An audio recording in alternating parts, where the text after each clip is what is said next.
మిస్సమ్మ, టాటా బిర్లా, మధ్యలో లైలా లాంటి super hit సినిమాల తర్వాత దాదాపు 2 దశాబ్దాలకు శివాజీ లయ జంటగా నటించిన చిత్రం సాంప్రదాయిని సుప్పిని సుద్దపూసని. మొదట ఓటీటీలో రిలీజ్ అనుకున్న కంటెంట్ మీద నమ్మకంతో థియేటర్స్లోకి వచ్చిన ఈ డార్క్ క్రైమ్ కామెడీ మూవీ ప్రేక్షకులని ఎంత మేరకు మెప్పించిందో ఈ రివ్యూలో చూద్దాం. చిత్తూరు నేపథ్యంలో సాగే కథ ఇది. శ్రీరామ్ అలియాస్ శివాజీ ఆ ఊరిలో ఒక నిజాయితీ గల పంచాయతీ సెక్రటరీ. తన భార్య ఉత్తర అలియాస్ లయ, కొడుకు అలియాస్ మాస్టర్ రోహన్తో కలిసి ఒక సాధారణ సాంప్రదాయక మధ్యతరగతి జీవితం గడుపుతుంటారు. అయితే ఎంతో అమాయకంగా కనిపించే ఈ కుటుంబం అనుకోకుండా ఒక ఊహించని క్రైమ్లో చిక్కుకుంటుంది. వాళ్ళ జీవితంలోకి కొత్త కోట ఎస్ఐ అలియాస్ ప్రిన్స్ వచ్చిన తర్వాత జీవితాలు తలకిందులైపోతాయి. అసలు ఆ నేరం ఏంటి, దాని వెనుక ఎవరున్నారు, పంచాయతీ సెక్రటరీగా ఉన్న శ్రీరామ్ తన కుటుంబాన్ని ఈ సమస్య నుంచి ఎలా బయటపడేశాడు అనేదే రిమైనింగ్ సినిమా. చాలా చిన్న పాయింట్ చుట్టూ అల్లుకున్న కథ ఇది. ఓ నిజాయితీ ఉన్న ప్రభుత్వ ఉద్యోగి, తన సిన్సియారిటీ కారణంగా వచ్చే సమస్యలు, అందులోంచి పుట్టుకొచ్చే రాజకీయ అవాంతరాలు, వీటన్నింటి చుట్టూనే సాంప్రదాయిని సుప్పిని సుద్దపూసని కథ తిరుగుతుంది. ఇక ఈ సినిమా చూస్తున్నప్పుడు వద్దన్న మనకు 2 సినిమాలైతే ఖచ్చితంగా గుర్తుకొస్తాయి. మోహన్ లాల్ నటించిన తుడురం సినిమా ఒకటైతే మరోటి దృశ్యం. ఈ 2 సినిమాలు మర్డర్ క్రైమ్ మిస్టరీలే, ఫ్యామిలీ ఎమోషన్స్ చుట్టూనే తిరుగుతుంటాయి.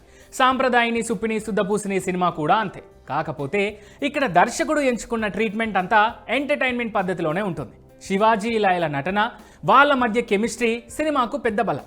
ఫస్ట్ హాఫ్లో వచ్చే కొన్ని కామెడీ ఎపిసోడ్స్, బ్యాక్గ్రౌండ్ మ్యూజిక్ సినిమాకు బాగానే కలిసి వచ్చే విషయాలు. కాకపోతే సాగదీసినట్లు అనిపించే second half, routine screen play, పెద్దగా ఇంపాక్ట్ చూపించని క్లైమాక్స్ ట్విస్ట్, ఇవి ఈ సినిమాకు మైనస్ పాయింట్స్ అని చెప్పొచ్చు. అయినా కూడా తమ స్క్రీన్ ప్రజెన్స్తో శివాజీ లయ బాగానే లాక్కొచ్చారు ఈ సినిమాను.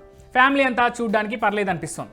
సెకండ్ హాఫ్ స్క్రీన్ ప్లే ఇంకాస్త టైట్గా రాసుకొని ఉంటే ఖచ్చితంగా ఇది ఇంకా మంచి సినిమా అయి ఉండేదేమో.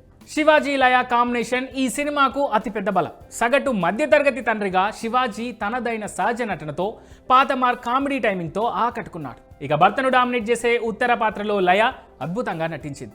వీళ్ళిద్దరి మధ్య వచ్చే సన్నివేశాలు చాలా హిలేరియస్గా వర్కౌట్ అయ్యాయి.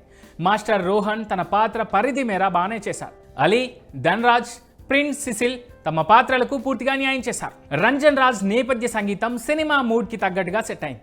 పాటలు లేకుండా కేవలం ఫ్లోతో వెళ్ళిపోయారు మేకర్స్. రిత్విక్ రెడ్డి కెమెరా పనితనం బాగుంది. చిత్తూరు పల్లెటూరి వాతావరణాన్ని చాలా న్యాచురల్గా ఈ కెమెరామెన్ చూపించాడు. ఎడిటింగ్ విషయానికి వస్తే సెకండ్ హాఫ్లో సీన్స్ను ఇంకొంచెం ట్రిమ్ చేసి ఉంటే ఫ్లో మరింత బాగుండేదేమో అనిపిస్తుంది.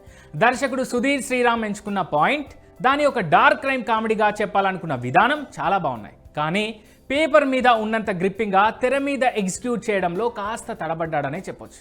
నిర్మాణ విలువలు కథకు తగ్గట్టుగా ఉన్నాయి. ఓవరాల్గా Sampradayini Suppini Suddapoosani family entertainer with dark crime comedy.